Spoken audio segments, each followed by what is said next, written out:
There's a Politico scoop last year that talked about Norinco on here, one of the defense industrial corporations that was supplying assault rifles and body armor to the Russians for their invasion in Ukraine. So, you know, the bottom line is Chinese grand strategy happens through corporations. That's the important thing to understand. I mean, this isn't just about macroeconomics or military. I mean, it's literally companies that you can identify, companies that you could target, companies that you could take out if you were serious. And this is just a small section of the list, and actual capital flows into the general Chinese economy, all of which is essentially linked to the CCP and its grand strategic designs, are in the hundreds of billions each year. Yeah. And, you know, I mean, I used CNOOC as one of the examples in China's Vision of Victory as a company that in its investor relations documents talks about its participation in Chinese grand strategies. Yeah. So, you know, I mean, that's how these companies work. I mean, so these are the entities that one must go after if one's serious. There is right now networking from Huawei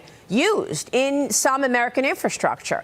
I mean, shouldn't that be just torn down, pulled out? Why would we have Huawei, which is a tool of the Chinese Communist Party for surveillance, in any of our networks, Jonathan? I mean, you write this in The Decisive Decade. Tell us how you would advise the United States to respond to all of this.